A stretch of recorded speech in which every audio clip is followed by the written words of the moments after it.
फिर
वो जैसे कपड़े धो धा के उठा लेते, तो उसमें कुछ कपड़े उसमें दरिया में बह जाते थे। तो कारण क्या बना कि जो भक्त श्रद्धालु इतनी दूर से पहुंचे हैं उनके कपड़े मिले नहीं, तो वो कहते थे भाई हमारा कपड़ा ऐसा नहीं मिला, ये नहीं मिला, किसी का बर्तन नहीं मिला। तो कहने लगे हमें तो पता नहीं, हम तो सारे जितने ले गए थे उतने ले आए हैं। तो दूसरे भक्त और भी जाते थे सेवा करने, वो बताते हैं कि ये पता नहीं क्या बैठे बैठे बतलाते रहते एक वृक्ष के नीचे, इनको ध्यान नहीं रहता, वो बह जाते हैं पानी में। तो उन भक्तों ने, जो बुजुर्ग थे, उन्होंने कहा भाई इससे अच्छा तो आप हमारे ये दुहा ना करो, हमारे तो और नुकसान कर दिया। तो ये बात कहते कहते गुरु जी के पास पहुंच गई। अब उन्हें नल्ली ने सोचा कि अब तुम्हारी सेवा छूटेगी और तुम मर गए, फिर वो एक कर टूटेंगे, गुरु जी नाराज हो जाएंगे। तो महाराज जी ने कहा बुला के, भाई बेटा क्या बात है, कपड़े ध्यान से धो के लाया करो। अखा जी घने ध्यान तो धोते हैं। तो अच्छा भाई ठीक से धो के लाया करो। 2-3 दिन के बाद फिर वही शिकायत आई।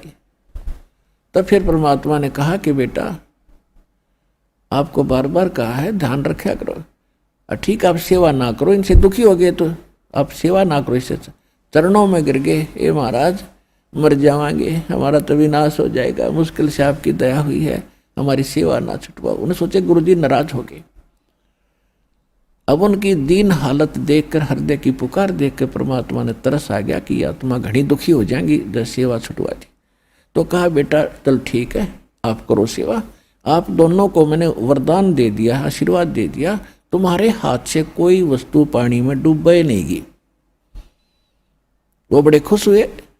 उन्हें जा करके, जैसे मिट्टी के भी पत्थर होते थे उस समय, एक आधा काशी का होता था, तो उन्होंने जो का तो पानी में भर के काशी का बेला और जलपत रख दिया, वो नौका नु रखा रहा, नीचे लहरें चल रही हैं और वो यूं का नु धरा, और भी तमाशा देख रहे भगत। सचमुच गुरु जी का इसका आशीर्वाद हो गया इनको। तो पत्थर उठा कर रख दिया, पत्थर भी नौका नु वहीं सतिर हो जाता था, और कपड़े जहाँ रख दिए वो हाथ ला के हिला देना, पत्थर नौके नो कपड़े रखे रहते थे।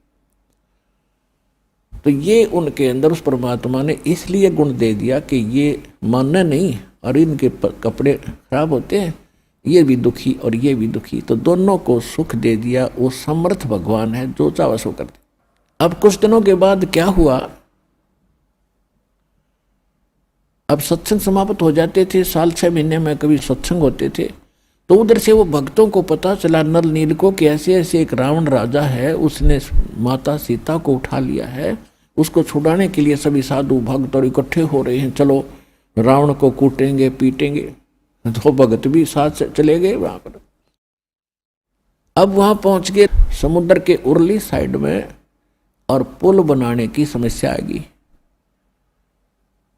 तो समुद्र के अंदर घुटनों पानी में खड़ा होकर श्री रामचंद्र अर्थात विष्णु जी ने 3 दिन प्रार्थना की थी कि हे जल्दी, हे समुद्र राज, मुझे रास्ता दे दे, मैं बहुत दुखी हूँ, ये मेरे साथ बीत गया है। आप भी भक्त हो, आपने मेरी मदद करनी चाहिए, क्योंकि इन जल का देवता होता है वरुण, और वरुण के अंतर्गत फिर अन्य आगे और छोटे देवता होते हैं। ये इस प्रकार इन्होंने सभी जल स्रोतों को उनके अधीन कर रखा है।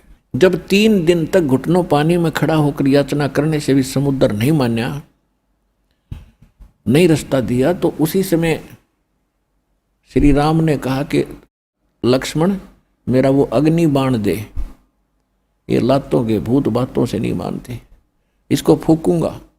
और जो ही वो अग्नि बाण छोड़ना चाहा, उसमें से लपटें निकलने लगी। उसी से मैं ब्राह्मण रूप बना के और समुद्र बाहर आ गया और कहा, महाराज इसको फूक दोगे मुझे तो इसमें फिर भी आप पार नहीं हो सकते, क्योंकि ये तो खड्डा बन जाएगा, बहुत भारी झील हो जाएगी और कितने जीव मरेंगे, आपको पाप लगेगा।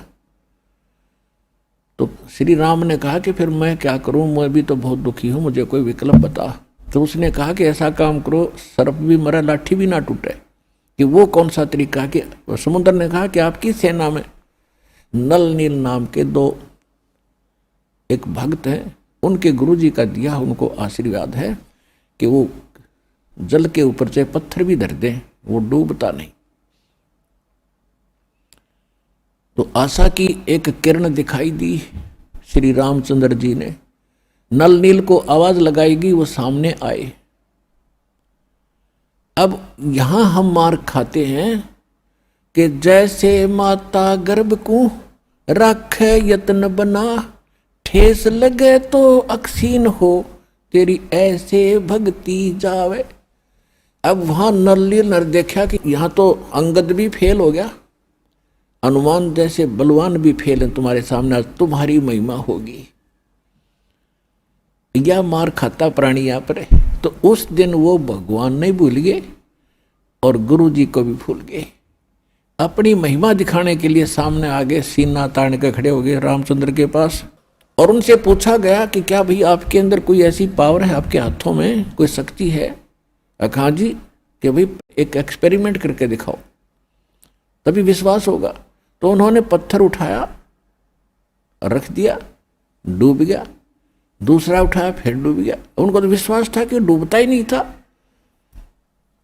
तब वो एकदम सहम गए, भाई आज क्या बनी, दोनों के हाथ से पत्थर नहीं तर रहे। तब उस ब्राह्मण रूप में खड़े समुद्र की तरफ श्री रामचंद्र जी ने ऐसे देखा, ये कहना चाहा हो कि समुद्र तू तो झूठ बोल रहा है। तब समुद्र ने कहा कि नलनील, तुमने बड़ी भारी गलती कर दी, आज तुमने अपने गुरु को याद नहीं किया, जिस कारण से तुम फेल हो गए।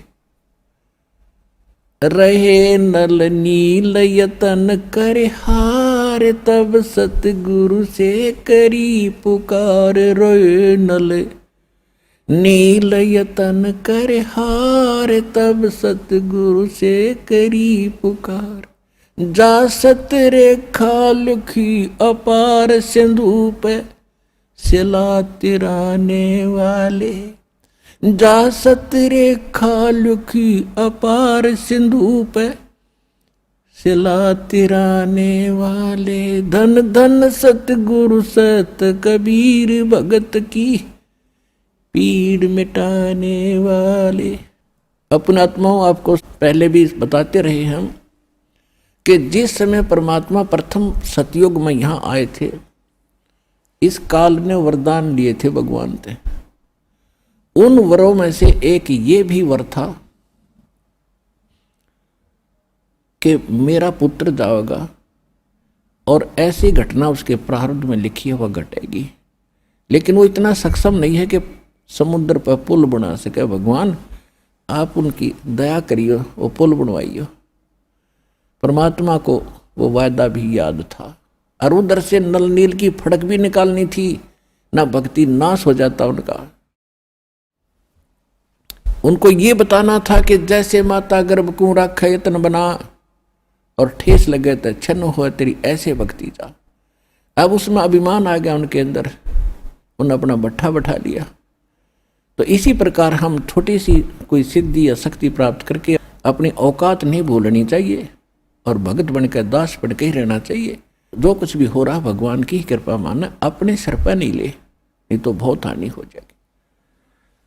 तो जब परमात्मा वहां पहुंचे ऋषि रूप में, श्री राम ने भी चरण दिए, समुद्र ने भी चरण दिए और भी सेना वहीं से अपना प्रणाम किया। तब श्री रामचंद्र जी ने कहा कि भगवान ऐसे ऐसे मेरे ऊपर आपत्ति आई है और आज आपके चेलों में वो शक्ति नहीं रही जो आपने वरदान दिया। तो परमात्मा ने कहा कि इनमें वो शक्ति अब रहेगी भी नहीं, समाप्त होगी आज से। इन्होंने बहुत बड़ी गलती की है, इनमें प्रभुता आएगी, मान बढ़ाई घर करेगी। और जहां मान बढ़ाई और अहंकार है वहां मैं नहीं रह सकता, भगवान नहीं रहेगा। फिर श्री राम ने कहा कि परमात्मा हे महर्षि जी, हमारे ऊपर एक ऐसी आपत्ति आई है, इसका समाधान करो। आप जब अपने बच्चों को, अपने शिष्यों को ये शक्ति दे सकते हो तो मेरा भी कुछ ये संकट निवारण करो। तब परमात्मा ने एक सोटी उठाई, डंडी, और कहा जो मेरे पीछे पीछे। उन्होंने एक पहाड़ था, उसके चारों तरफ एक रेखा खींच दी चारों तरफ, और कहा कि इसके बीच के पत्थर उठा लो, अपने आप तैर जाएंगे। वो पत्थर उठा के लाए, क्योंकि डरे थे। हनुमान जी बोला डट जा, मैं राम का नाम लिख दूं इस पर। अब अपनी अपनी क्रिया सारे कर रहे थे, राम का नाम पहले ना लिखा इतने, लिख के पहले थक लिए थे। वो राम का नाम लिख दिया, वो दर्दी वो तेरी तो इसलिए थी। अब कहते हैं रहे नल नील यतन कर हार, तब सतगुरु से करी पुकार। जा सत रेखा खींची अपार सिंधु पे, चलाते रहने वाले धन धन सतगुरु सत कबीर, भगत की पीड़ मिटाने वाले। अब देखो ये था उआ बाई का ज्ञान। श्री राम ने पुल बना दिया और पार कर गया, पत्थर तिरा दिए। फिर कहते हैं नल नील के हाथों बड़ी पावर थी, उससे तिर गए। फिर कहते थे राम नाम लिख दिया हनुमान ने, उससे पत्थर तिर गए। जगत का पेखना पेख्या, धनी का नाम ना लेखा। एक दूसरे पर आश्रय दे रहे हैं जगत के ऊपर। कहते जो करने वाला तो उसका कितना जिक्र नामो निशान भी नहीं, जिस कारण से आप अभी तक भगवान की महिमा से दूर रहे और उसके लाभ से भी वंचित रहे। अब आपको वो तत्व ज्ञान और यथार्थ भक्ति और मंत्र समाधान मिला है, वो इस दास के पास है। और अपना कल्याण कराओ। दास पलकें बिछाई बैठा आपके लिए। आप भगवान के बच्चे हो, सारे जाओगे।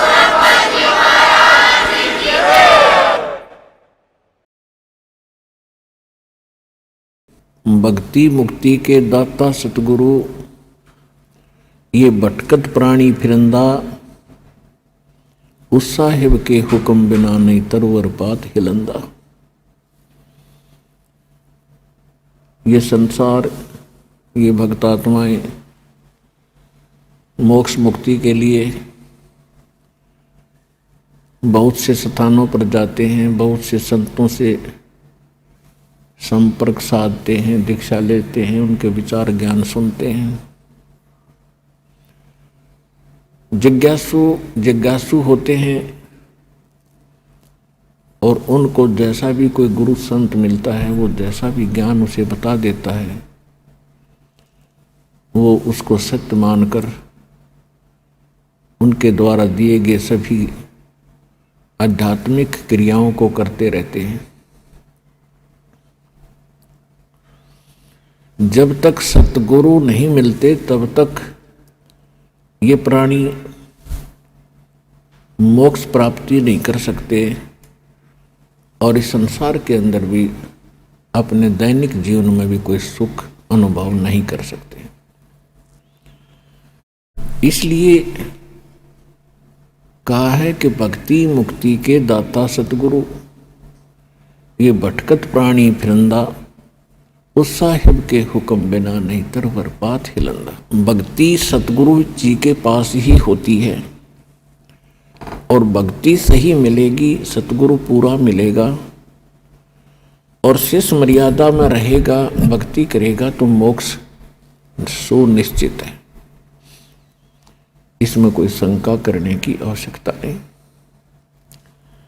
जब तक हमें सतगुरु नहीं मिलते और ये झूठे गुरुओं की से हम दीक्षा भी लेकर के साधना करते रहते तो हमें परमात्मा से मिलने वाले वो लाभ प्राप्त नहीं होते जिनकी आशा लेकर के हम वहाँ जाते हैं।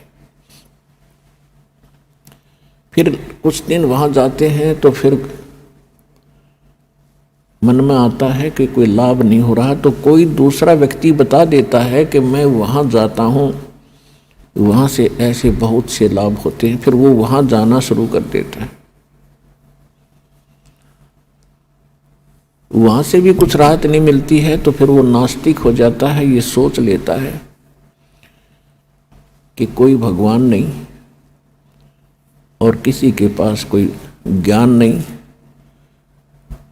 या तो वो उस कष्ट में मर ही जाता है या फिर नास्तिक होकर अपनी ही सूझबूझ से वो धनी होने की चेष्टा करता है, चोरी करने लगता है, रिश्वत लेता है, मिलावट करता है और ज्यादा कर्म बिगाड़ लेता है। तो परमात्मा ने स्वयं आकर के एक सतगुरु की भूमिका की और उन्होंने ये यथार्थ ज्ञान, यथार्थ भक्ति विधि और सभी क्रियाएं बताई और सभी परहेज बताए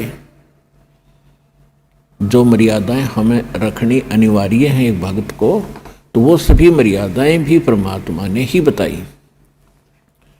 तो सतगुरु परमात्मा ही होता है या फिर परमात्मा का कृपा पात्र कोई संत विश्व में एकाध ही होता है। वर्तमान में एक ही होता है, विश्व में दो सतगुरु नहीं होते।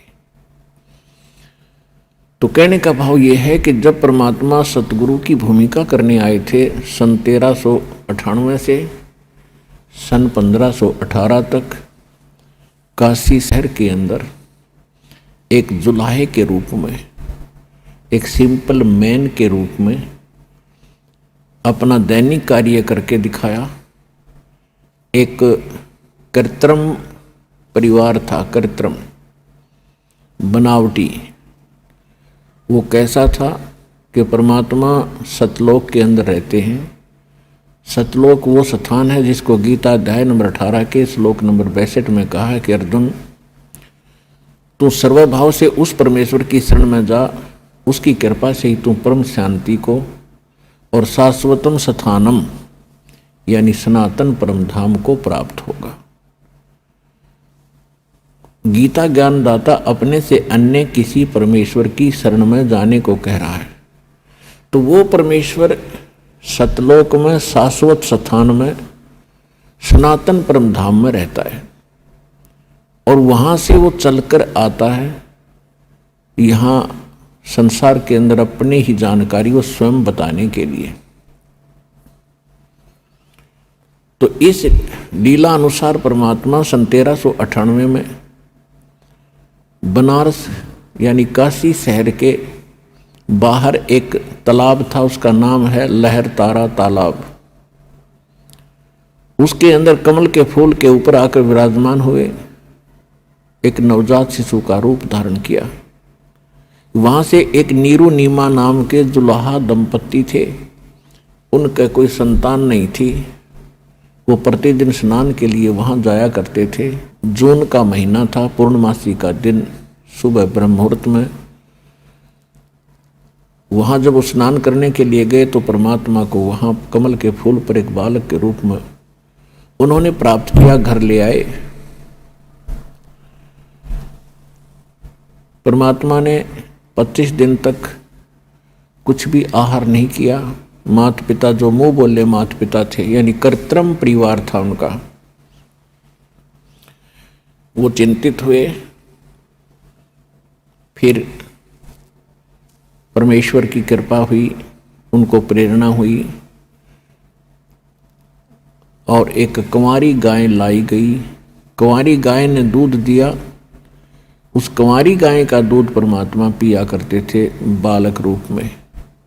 ऋग्वेद मंडल नंबर 9 सूक्त नंबर 1 मंत्र 9 में यह प्रमाण है कि परमात्मा जब शिशु रूप धारण करके एक लीला करने आते हैं, उस समय उनकी परवरिश की लीला कुंवारी गायों के द्वारा होती है। और कबीर सागर के अंदर, ज्ञान सागर में यह प्रमाणित है कि परमात्मा 25 दिन तक कुछ आहार किया नहीं और तब उनको कुंवारी गाय उनके सामने लाई गई। कुंवारी गाय ने दूध दिया, उस दूध को परमात्मा पिया करते थे। एक तो ये सिद्ध होता जा रहा है कि हु इज गॉड, परमात्मा है कौन। जो वेदों को हम सत्य मानते हैं, वेद परमात्मा की महिमा से युक्त हैं, परमात्मा के गुणगान ही वेदों के अंदर लिखा गया है, भगवान का विधान बताया गया है। परमात्मा कैसी लीला करता है, कैसा है, कहाँ रहता है, उसके मिलने की विधि क्या है, यह हमारे सदग्रंथों में प्रमाणित है, विद्यमान है। तो उन्हीं सदग्रंथों से आज ये निष्कर्ष निकल रहा है, ये सच सामने आ रही है कि परमात्मा साकार है। इन वेदों के पढ़ने वाले आज तक हमें निराकार बताया करते थे। तेन खाक पढ़ा वेद, अपना जीवन नाश किया प्रभुता के भूखों ने या माया के पुजारियों ने, और हमारे पूर्वजों को डबो दिया, भूत बनवा दिए, पशु बनवा दिए, गलत साधना करवा के। वो भोले भाले थे। ये संस्कृत के बोलने वाले गुरु गणे चतुर दिखाई देते थे।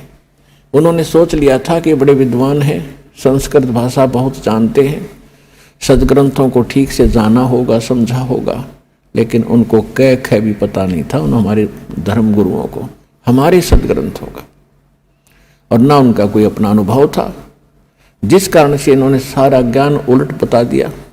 उस ज्ञान को सीधा करने में हमें कितना संघर्ष करना पड़ रहा है। 120 वर्ष परमात्मा रह गए, चले गए, किसी ने नहीं सुना वो क्या कहा करते थे।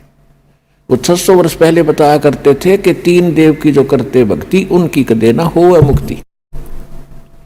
और इसी बात का इतना भयंकर विरोध करवा दिया था इन धर्म गुरुओं ने। परमात्मा के साथ 100 सितम किए, ऐसे कैर ढाए, कलेजा मुंह को आता है उनकी लीलाओं को देखकर। वो हमारे लिए भटक रहे थे, हम उनके पीछे पड़ गए। तू जुलाहा है, तू धारणक है, क्या जाने भगवान के बारे में, तेने क्या पता सदग्रंथों का। जो परमात्मा ने 600 वर्ष पहले वो ज्ञान दिया था, वो लिपिबद्ध कर दिया गया आदरणीय धर्मदास साहिब जी के द्वारा। और आज वो ज्ञान जो भगवान बताया करते थे, आज हमारे सदग्रंथों में ज्यों का तो मिला। तो इससे सिद्ध है कि जो हमारे धर्म गुरु थे वो हमारे सिलेबस से, हमारे दातुम ग्रंथों से अपरिचित थे, बिल्कुल महामूर्ख थे। वे जो टीचर अपने सिलेबस से परिचित नहीं है तो टीचर नहीं, वो तो महामूर्ख व्यक्ति है, विद्यार्थियों का नाशक है। तो कहने का भाव ये है कि जब परमात्मा 5 वर्ष के हुए, 5 वर्ष की आयु में 104 वर्ष के आयु के एक विद्वान पंडित ब्राह्मण स्वामी रामानंद जी को परमात्मा ने ज्ञान के अंदर पराजित कर दिया। उनको जवाब नहीं आ रहा था। तो कहने का भाव ये है कि परमात्मा ही स्वयं आकर के ज्ञान देते हैं। रामानंद जी को मालिक ने बहुत पहले तो वेदों गीता से पूछा कि आप कहते हो परमात्मा पाप नाश नहीं कर सकता, कर्म तो जीव को भोगने ही पड़ते हैं, जैसा जिसने किया वो तो भोगना ही पड़ेगा, और भक्ति भी करते ही रहना होगा। परमात्मा ने एक ही प्रश्न किया था, स्वामी जी आप ग्रंथों को मानते हैं, क्या आप वेदों को सत्य मानते हैं? स्वामी रामानंद जी वेदों को आधार मानकर ही जनता को ज्ञान बताया करते थे, और साथ में पुराणों को, गीता को, सबको आधार बताते थे। और परमात्मा को निराकार बताते थे और एक सामान्य थ्योरी बना रखी थी। एक साधारण सब ने एक सिद्धांत बता रखा था। पहले तो अपने जंतर मंत्र बताते हैं, ये कर लो, वो कर लो, ये जाप कर लो, ये हवन करवा दो, इतना दान कर दो, गंगा में स्नान कराओ, प्रयाग में पिंड भरवा दो, पेवा पिंड भरवा दो। जब सारा कुछ करवा कर थक जाते हैं, कुछ राहत नहीं मिलती, फिर लास्ट में कहते हैं ये तुम्हारे प्रारब्ध के अंदर लिखा हुआ संस्कार है, ये तो भोगने से ही कटेगा, भक्ति करते रहो। अब यहां आकर के परमात्मा का जो ज्ञान है ये सीधा करता है प्रत्येक पहलू को।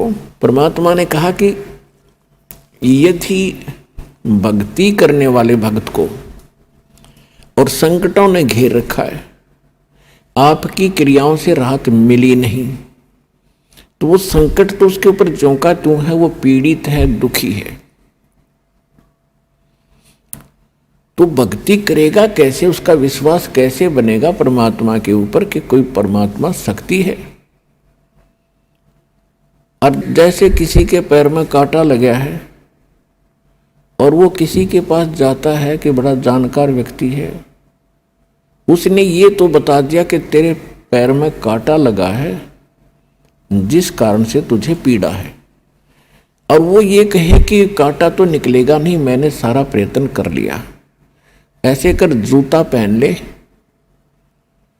और आगे कांटे नहीं लगेंगे। तो कांटा लगे पैर में, जूता पहना नहीं जा सकता। कांटा निकले और फिर उसको सलाह दी जाए कि जूता मत निकाल देना, ये पहने रखना, तो वो पूरे सफर में जूता नहीं निकाल लेगा, क्योंकि वो कष्ट का अनुभव कर चुका है जूते के अभाव से कितनी हानि होती है। तो फिर वो व्यक्ति आजीवन जूता पहनेगा उस सफर में। इसी प्रकार हम जीवन रूपी सफर में चल रहे हैं। हमारे सफर में चाहे किसी प्रकार के कांटे हैं, हमारे जीवन में चाहे किसी प्रकार के कष्ट हैं, 3 ताप के कष्ट हैं, पूर्व के संस्कार यानी प्रारब्ध के कष्ट हैं, तो वो दुख तो देंगे ही देंगे, क्योंकि पाप से दुख होता है और पुण्य से सुख होता है। तो परमात्मा ने कहा कि आप वेदों को सत्य मानते हो। स्वामी रामानंद जी ने कहा भाई सत्य मानता हूं। तो यजुर्वेद अध्याय नंबर 8 के श्लोक नंबर 13 में 6 बार लिखा है कि परमात्मा घोर पाप का भी नाश कर देता है यदि उसकी साधना सत्य हो और पूर्ण परमात्मा की भक्ति हो। अब बुद्धिमान लोगों को समझाना आसान होता है। स्वामी रामानंद जी 4 वेदों को कंठस्थ याद किए थे। 104 वर्ष की आयु हो गई थी। 16 वर्ष की आयु से उन्होंने संन्यास ले लिया था और ब्राह्मण के घर जन्म था, तो बचपन से ही वेदों, गीता और पुराणों का अध्ययन स्वाध्याय वो किया ही करते थे। उनको कंठस्थ याद था कि यजुर्वेद अध्याय नंबर 8 के मंत्र नंबर 13 में ऐसा ही लिखा है। तो ऐसे गर्दन हिला रहे थे स्वामी जी। तो फिर परमात्मा से उन्होंने पूछा कि जो साधनाएं हम बताते हैं इनसे कोई राहत हो नहीं रही और वेद कुछ और कहते हैं, हमारा अनुभव उन पर खरा नहीं है, इसका कारण क्या है? तो परमात्मा ने कहा आपका इष्ट देव कौन है? परमेश्वर कबीर जी ने पूछा कि आपका पूज्य देव कौन है? स्वामी जी ने कहा कि मेरा पूज्य देव भगवान विष्णु हैं और इनके समांतर हम भगवान शंकर और गणेश, दुर्गा आदि को भी आदर से और पूज्य ही मानते हैं। लेकिन मैं वैष्णव साधु हूँ, वैष्णव पंथ से जुड़ा हूँ, मेरा इष्ट विष्णु जी हैं। विष्णु जी सतगुण हैं। परमात्मा ने पूछा, हाँ सतगुण कहो और चाहे विष्णु जी कहो एक ही है, ठीक है। तो परमात्मा ने कहा आप विष्णु जी, ब्रह्मा जी, शिव जी को क्या मानते हो? स्वामी जी ने कहा कि ब्रह्मा जी की जन्म मृत्यु होता है, इनकी आयु 100 वर्ष की है, ये फिर पुनः जन्म ले लेते हैं, तुरंत उसी रूप में आ जाते हैं जैसा उनको अज्ञान पढ़ा रखा था, सुन रखा था। लेकिन भगवान शंकर और भगवान विष्णु ये अजरो अमर है, और भगवान विष्णु ही 3 लीला करता है। रजोगुण युक्त होकर ये सृष्टि रचते हैं, सतोगुण युक्त होकर के ये पालन करते हैं, और तमोगुण युक्त होकर के ये संहार कर देते हैं। ये स्वयं ही सब कार्य करते हैं। ये अजरो अमर है, अविनाशी है। अब परमेश्वर 500 वर्ष के और महात्मा जी 104 वर्ष के। परमात्मा कहते हैं देवी भागवत 3रा स्कंद, उसमें आप पढ़ कर देखिएगा। अब वर्तमान के अंदर तो दास आपको बताएगा, सचित्र मोटा टाइप, गीता प्रेस गोरखपुर से प्रकाशित, पृष्ठ 123 के ऊपर लिखा है। विष्णु जी कहते हैं तुम शुद्ध स्वरूपा हो, अपनी माँ दुर्गा को तुम शुद्ध स्वरूपा हो, ये सारा संसार तुम्ही से उद्भासित हो रहा है। मैं ब्रह्मा और शंकर आपकी कृपा से विद्यमान है। हमारा तो जन्म और मृत्यु होता है, आविर्भाव और तिरोभाव होता है। हम नित्य नहीं हैं, हम अविनाशी नहीं हैं, आप ही नित्य हो, प्रकृति देवी हो। फिर भगवान शंकर कहते हैं कि भगवान विष्णु के बाद उत्पन्न होने वाले ब्रह्मा जी भी तो आपके ही पुत्र हैं, तो फिर मैं भी तो आपका ही बेटा हुआ। आगे काफी प्रकरण है इसके अंदर। तो परमात्मा ने कहा कि आप कहते हो इनके जन्म मृत्यु नहीं है, अरे इनके देखो ये खुद कहते हैं हम तो जन्मते और मरते हैं, हमारी माता दुर्गा है। और पिता कौन है इनका? अब वो तो बता ही चुके थे कि इनका कोई माता नहीं, कोई पिता नहीं। तो परमात्मा ने कहा मोती मुक्ता दर्शत नाही, ये जग है सब अंदरे, दिखत के तो नैन चश्म इनका फेरा मोतिया बंदरे। ये दिखे जब बड़े विद्वान संस्कृत को याद कर रखा कंठस्थ, सारा 2-2 घंटे संस्कृत में भाषण देते रहते हैं, और कह का पता नहीं तुम्हें अपने सदग्रंथों के बारे में।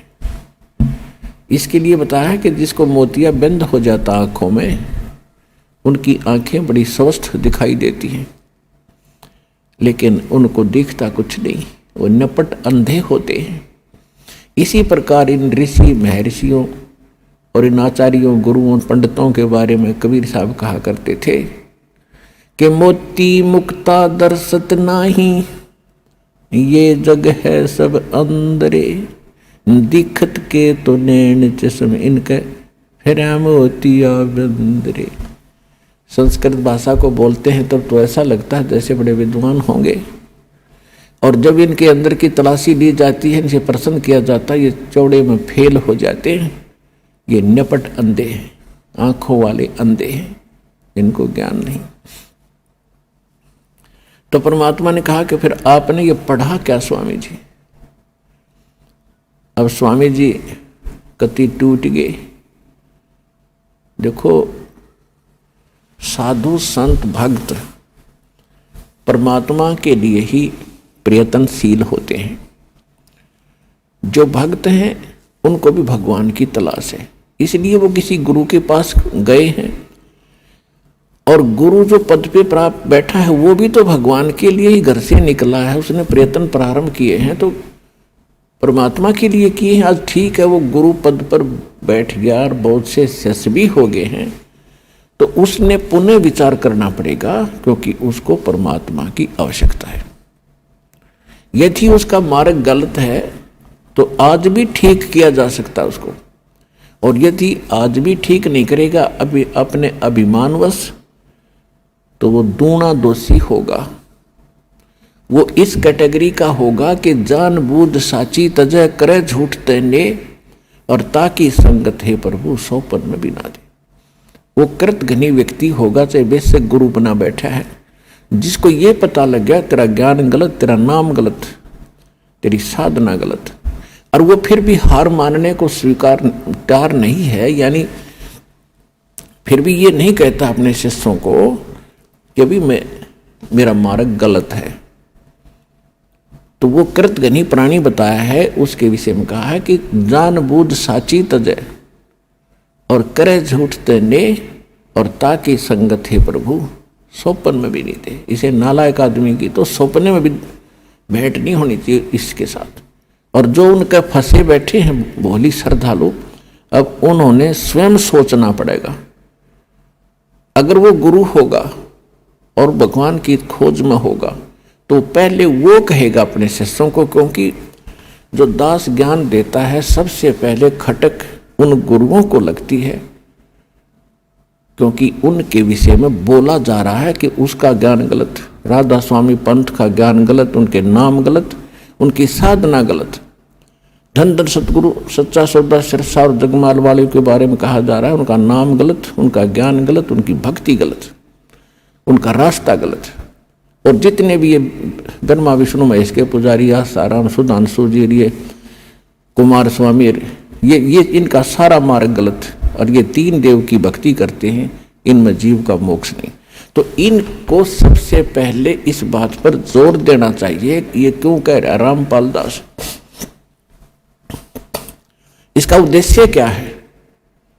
कम से कम उद्देश्य जानकर हमारे सदग्रंथों को, लिटरेचर को पढ़ रहे ये संत दास की उनसे विनम्र प्रार्थना है, उनका भी जीव रक्षा होगी।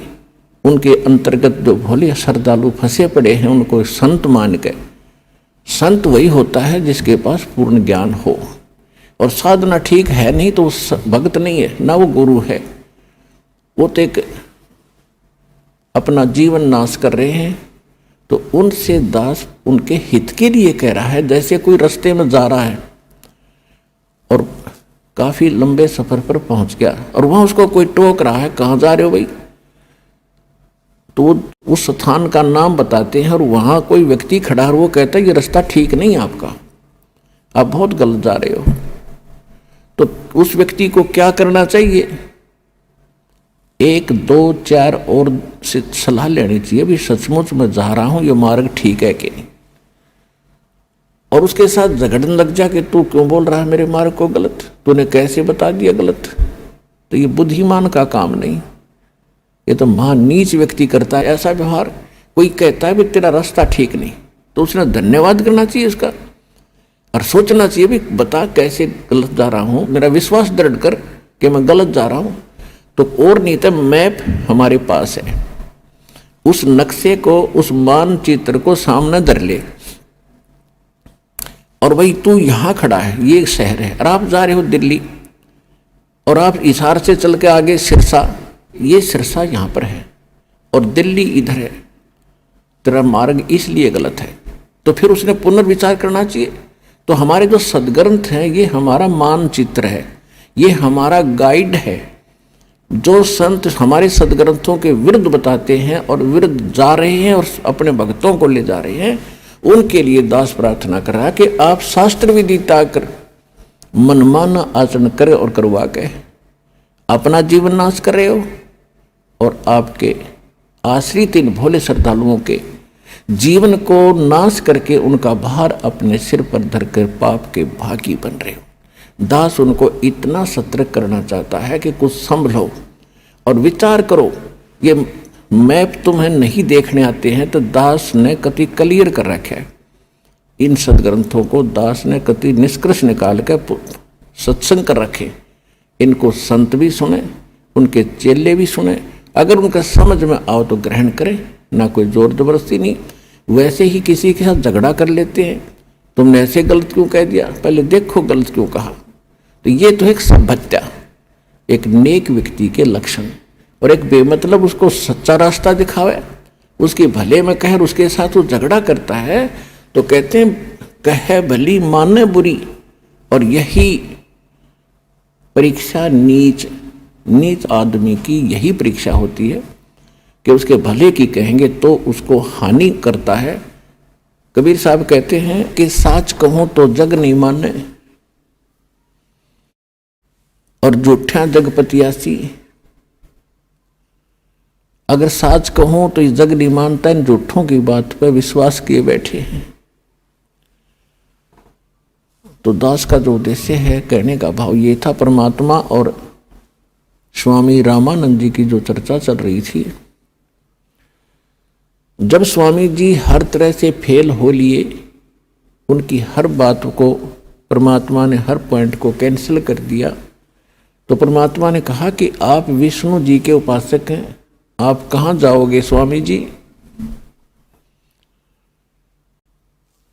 अब स्वामी रामानंद जी कहते हैं कि मैं स्वर्गलोक में जाऊंगा। स्वर्गलोक में कितने दिन रहोगे दाता? अब विद्वान पुरुष थे, तुरंत मान गए, श्रेष्ठ बता दिया कि जब तक मेरे पुण्य या भक्ति कर्म जो मैं कर रहा हूं, साधनाएं, ये पुण्य मेरे साथ रहेंगे, तब तक मैं रहूंगा स्वर्ग में। उसके बाद यानी विष्णु जी के लोक में रहूंगा। परमात्मा बोले जब आपके पुण्य समाप्त हो जाएंगे स्वामी जी, फिर कहाँ जाओगे? फिर स्वामी जी ने कहा कि पता नहीं कहाँ जाना होगा। तो फिर ये क्या उद्देश्य लेकर आप भक्ति कर रहे हो? उसके बाद परमात्मा कहते हैं मैं बताता हूं आप कहाँ जाओगे। यहां पर आपकी जो साधना आप कर रहे हो, ब्रह्म तक की साधना, पर ब्रह्म तक की साधना, एक पार ब्रह्म यानी पूर्ण परमात्मा को छोड़कर अन्य जिस भी देव को इष्ट मानकर आप भक्ति करते हो, उनको क्या लाभ होगा? किया हुआ वर्क डन मिलेगा, किया कर्म प्राप्त होगा। और यहां दोनों कर्म बनते हैं, पुण्य कम बनते हैं, पाप घने बनते हैं। ये अक्षित्र ऐसा है। जैसे पृथ्वी ऊपर पग जो धारे, करोड़ जीव एक दिन में मारे। एक दिन में करोड़ों जीवों को मारकर आप घर बैठते हो, किस लिए? अपने पेट के लिए। तो यहां दोनों कर्म आपके सुरक्षित हैं, पुण्य भी और पाप भी। पुण्य भी ऐड होते हैं, जुड़ते चले जाते हैं पुण्यों में, और पाप जुड़ते चले जाते हैं पापों में। तो यहाँ पाप घने होते हैं, पुण्य कम होते हैं। पुण्य तो करने से होते हैं, पाप स्वतः होते हैं। श्रीमद् भगवद गीता अध्याय नंबर 16 के श्लोक नंबर 23 और 24 में कहा है कि जो शास्त्र विधि को त्याग कर मनमाना आचरण करते हैं, मनमाने मंत्र जाप करते हैं, मनमानी पूजाएं साधनाएं करते हैं, नकली गुरुओं के पास जाकर भक्ति कर रहे हैं, उनको न तो कोई सुख हो सकता और न उनकी गति हो सकती और न उनको कोई सिद्धि हो, प्राप्ति होगी। अर्थात यूजलेस, व्यर्थ गति, जीवन नाश हो रहा। आज आप देख रहे हो पूरे विश्व में, ये अभिमान की बात ना समझना, ये ज्ञान की बात समझना। पूरे विश्व में सतलोक आश्रम बरवाला जिला हिसार हरियाणा के अतिरिक्त कहीं शास्त्र अनुकूल साधना नहीं है, सब मनमाना आचरण करें। तो जो साधनाएं वो कर रहे हैं उनसे लाभ तो होना ही नहीं, क्योंकि शास्त्र विरुद्ध है, और पाप डेली हो रहे हैं। 70 ब्राह्मण की है हत्या, जो चौका तुम देवो नेता। ब्राह्मण सेंस हत्या जो होई, जल स्नान करत हो सोई। पृथ्वी ऊपर पग जो धारे, करोड़ जीव एक दिन में मारे। तो यहां पुण्यात्मा इस विचार करना पड़ेगा आपको। परमात्मा ने शिक्षित इसीलिए बनाया है। शिक्षा हम पढ़ रहे हैं, ग्रहण कर रहे हैं, एक रोजी रोटी का उद्देश्य लेकर हम सभी अपने बच्चों पे, बेटा बेटियों को पढ़ा रहे हैं कि शिक्षा ग्रहण करें और आगे नौकरियां प्राप्त करें, इनकी रोजी रोटी ठीक चले। ये भी दास आपको बता दे, 1 करोड़ स्टूडेंट विद्यार्थी प्रतिवर्ष शिक्षा पूरी करके फील्ड में आ जाते हैं। इन कितनों को नौकरी मिलती है? 1% को। 1 लाख मुश्किल से, और बाकी 10 लाख मान ले, 90 लाख तो फिर भी अपना वैसे ही काम करते हैं जो आम हम बिना शिक्षा ग्रहण किया करते थे। तो ये परमात्मा ने लालच देकर आपको पढ़वा दिया, और इस शिक्षा का केवल काम है कि आप भगवान को पहचान लोगे। अपने सदग्रंथों को, अपने घर में दबे खजाने को तुम खुद खोज लोगे। आप भिखारी बने फिरो थे। पूरब पश्चिम उत्तर दक्षिण फिरदा दाणे दाणे नू, सर्व कला सतगुर साहेब की हरि आए हरि आने नू। कि तुम एक पेट के लिए पता नहीं कहां कहां भटक रहे हो, और जब हमें सत साधना मिल जाएगी तो भगवान का विधान है आपका बरकत शुरू कर देगा, आपके घर भर देगा। जब आपकी नीयत भर जाएगी तो आपका घर भर गया, और आपके आए हुए संकटों का निवारण करेगा। लाखों रुपये बीमारियों पर लग रहे थे, हजारों रुपये बीड़ी तंबाकू शराब, महीने में 10-10 हजार रुपये खराब कर देते थे, वो बचत होगी। और फिर हम बेमतलब की परंपराएं बनाए बैठे हैं, इनको खत्म करेंगे। हम भगत बनकर जिएंगे, तभी हम आगे सफर पर बढ़ेंगे। तो प्रसंग चल रहा, उसी पर आते हैं। अब हम सदग्रंथों को स्वयं समझ रहे हैं और तब हम आगे बढ़ रहे हैं, और आपको विश्वास बहुत आसानी से हो रहा है। तो परमात्मा उनको बता रहे हैं पुण्य तो करने से बनते हैं, पाप अपने आप बनते हैं। यहाँ का ये व्यवस्था ऐसी है।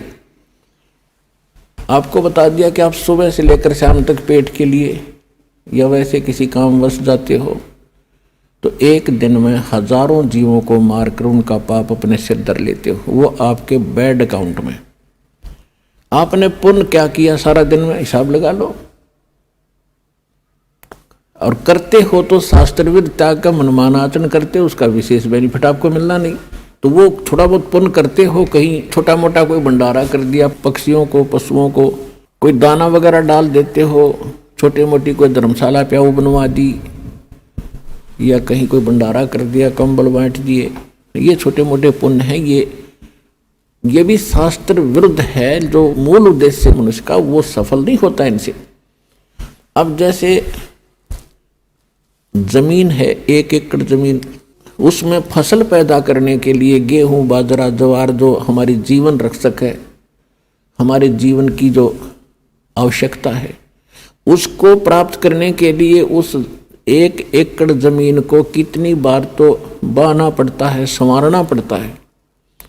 हमारे यहाँ हरियाणा क्षेत्र के अंदर जो विशेषकर नहरी स्थान है, उसमें तो कम से कम 6-6 बार हल से, ट्रैक्टर से उसको संवारा जाता है 1 एकड़ जमीन को। स्वयं किया, वो भी पैसे लगे अपनी मजदूरी, या किसी ट्रैक्टर से उसको संवारा तो उससे भी पैसे लगे। फिर उसके अंदर बीज डाला, गेहूं चने बाजरा ज्वार का, जो भी हमने क्रॉप बीजनी है, फसल बीजनी है, वो भी पैसा लगा। फिर उसमें खाद डाला, उसमें पैसा लगा, दवाई डाली, उसमें पैसा लगा, और फिर उसको सिंचाई की, उसमें पैसा लगा। फिर उसको निकलवाया, मेहनत मजदूरी लगी या पैसा लगा। फिर वो 2 दाने घर आए, और उसी जमीन को आप छेड़ो मत, 1 वर्ष देखना उसमें कितना डंगा पैदा हो जाएगा, वह दिखाई भी नहीं दे जमीन, और कोरा कुबाड़ जामेगा जो आपके यूज का नहीं है। इसी प्रकार ये हमारा शरीर रूपी एक पृथ्वी है, जहां हम रह रहे हैं। इस लोक में पाप तो अपने आप होते हैं बगैर किए, और पुण्यों को करने के लिए एक विधान है। जैसे फसल तैयार करने के लिए सारा प्रोसेस अपनाना पड़ता है, सारा तरीका अपनाना पड़ता है, विधि, तो तब वो गेहूं प्राप्त होता है, तब वो व्यक्ति सुरक्षित होता है, आवश्यक वस्तु से प्राप्त होती है। तो कहने का भाव ये है पुण्यात्माओं, तो परमात्मा ने कहा तुम कौन राम का जपते जापम, तात कट न ये तीनों तापम। तुम किस राम का भजन करते हो, जिस कारण से आपकी साधना से, आपके द्वारा बताए गए इस मंत्रों से आपके अनुयायियों को लाभ नहीं हो रहा। आप उन भगवानों की भक्ति कर रहे हो जो आपकी किस्मत में लिखे हुए उन पापों का वो नाश नहीं कर सकते। और वेद बताते हैं परमात्मा घोर पाप भी नाश कर दे। तो इससे सिद्ध है आपको वो परमात्मा मिला नहीं है जिसकी तरफ वेद संकेत करते हैं। इति सिद्ध। वो परमात्मा कौन है? यजुर्वेद अध्याय नंबर 5 के और श्लोक नंबर 32 में कहा है, उसी कसी माने वो पूर्ण शांतिदायक है। गीता अध्याय नंबर 18 के श्लोक नंबर 62 में गीता ज्ञानदाता कहता है कि अर्जुन तू सर्वभाव से उस परमेश्वर की शरण में जा, उसकी कृपा से तू परम शांति को और सनातन परम धाम को यानी शाश्वत स्थान को, अविनाशी स्थान को, सत्यलोक को प्राप्त होगा, परम शांति को प्राप्त होगा। अब वेद क्या बताते हैं? यजुर्वेद अध्याय नंबर 5 श्लोक नंबर 32 में कहा है, उसी कसी यानी जो पूर्ण शांतिदायक है। कबीर असी, वो कबीर है, वो कबीर परमात्मा है। वेदों में उसको कबीर देव कहते हैं, हम उसको कबीर साहब कहते हैं, और कुरान शरीफ में उसको अल्लाहू अकबर कहा है। वो कबीर असी बमभारी असी, वो कबीर परमात्मा है जो बमभारी माने बंधनों का, अरी माने शत्रु, जो बंधनों का शत्रु है। अंगारी असी जो पाप नाशक है, पापों का शत्रु। अग माने पाप, अरि माने शत्रु, जो पापों का शत्रु है, जो पाप नाशक है। और बमभारी जो कर्म बंधनों, जो हमारे, क्योंकि हम संस्कार से यहाँ फंसे हैं, हमारे संस्कार यहाँ पर हैं, तभी हम उन संस्कारों से जन्म मृत्यु में लगे हुए हैं। कभी किसी से हमारा संयोग है, किसी के हम पुत्र बन गए, किसी की पुत्री बन गए, किसी के पति बने, किसी की पत्नी बने। तो ये संस्कार हमारे जो हैं, इनके कारण हम बंद में हैं, और ये काल की बंद है, कैद है, बंदी ग्रह है। तो फिर परमात्मा खुद बताते हैं कि बंदी छोड़ हमारा नामम, अदर अमर है अस्थिर ठामम। अमर करूं सतलोक पठाऊं, ताते बंदी छोड़ कहाऊं। अमर करूं, तुम्हें यहाँ सदा के लिए सुखी कर दूंगा, जन्म मृत्यु से रहित कर दूंगा, तुम्हारे सब पापों का नाश करूंगा, सब संस्कार और बंधन यहाँ से समाप्त कर दूंगा, इसलिए मैं बंदी छोड़ कहलाता हूं। अनंत कोट ब्रह्मांड में बंदी छोड़ कहाँ आए, सो तो एक कबीर हैं जो जननी जने नमाए। आदरणीय गरीबदास साहिब जी गांव छुरानी जिला झज्जर वाले हरियाणा वाले को परमात्मा मिले थे। 10 वर्ष की आयु थी तब उनकी। किसान के घर जन्म था, जाट जाति में, खेतों में अपना पशु चरा रहे थे, गौवें चरा रहे थे। वहां परमात्मा आए सतलोक से, जैसा उनके नियम में है, अच्छी आत्माओं को मिलते हैं, उनको अपने ज्ञान से परिचित कराते हैं, सतलोक ले जाते हैं। सतलोक ले जाकर के आदरणीय गरीबदास साहिब जी को वापस छोड़ा, उनको मृत जान करके शमशान घाट पर रख दिया था, चिता के ऊपर रख दिया था। जब चिता के ऊपर वो सचेत हुए, उठ कर चले, तो उनको आभास हुआ कि सचमुच मैं कहीं और देश में गया था। अन्यथा वो सोच बैठते, घर पर स्वप्न होता तो सोचते मैं स्वप्न देखकर आया हूं। घर में हाहाकार मचा था, रिश्तेदार इकट्ठे हो गए थे और उनको चिता के ऊपर रख दिया गया था। तब उनको सचमुच वो एकदम दृश्य सारे सत्य महसूस हुए, और परमात्मा ने उनके अंतःकरण में वो यथार्थ ज्ञान योग उनका खोल के और वो फीड कर दिया था, यथार्थ ज्ञान उनके अंदर भर दिया था। परमात्मा के ज्ञान से, परमात्मा के से प्राप्त दिव्य दृष्टि से गरीबदास साहिब जी ने फिर बताया,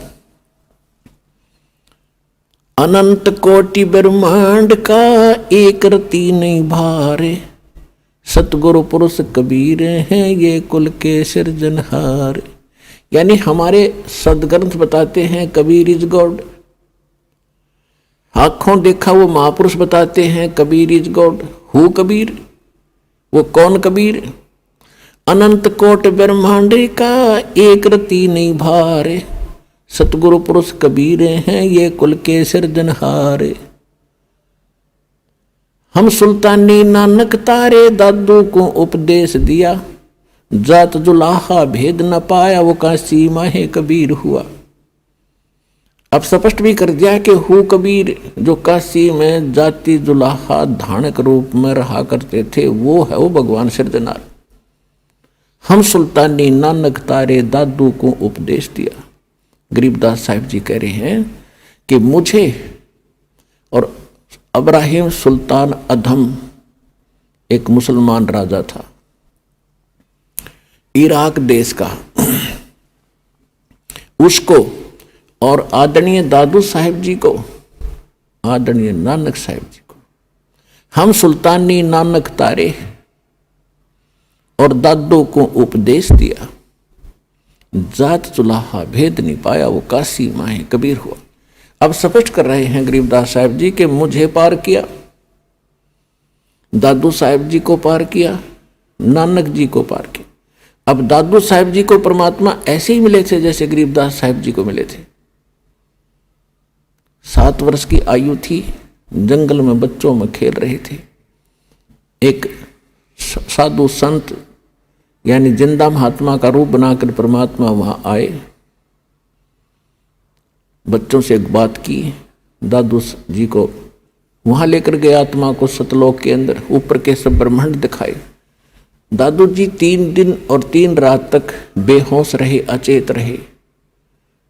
सारे नगर में हाहाकार मच गई, गांव के अंदर रिश्तेदार इकट्ठे हो गए।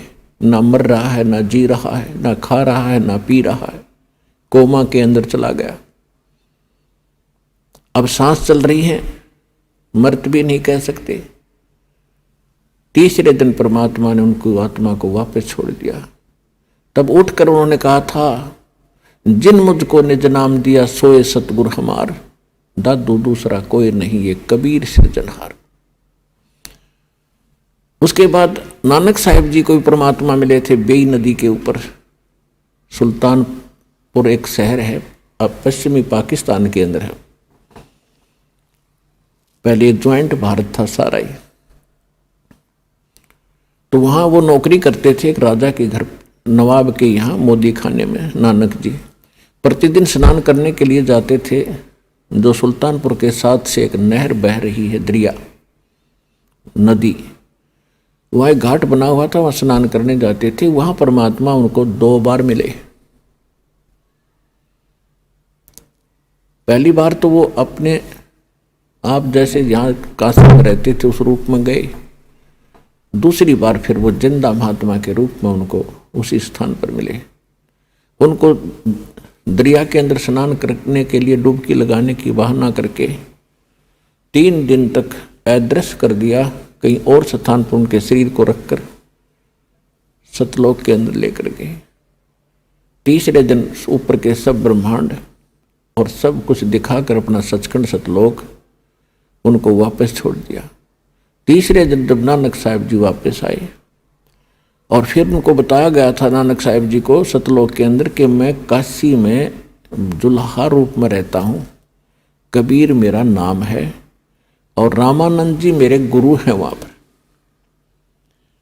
अब आदरणीय नानक साहिब जी की यह बात समझ में कम आई कि परमात्मा और धानक रूप में कहे वहाँ मैं जुल्हा रूप में रहता हूँ, और उधर से कहते हैं रामानंद जी मेरा गुरु है। तो भगवान का गुरु की क्या आवश्यकता है?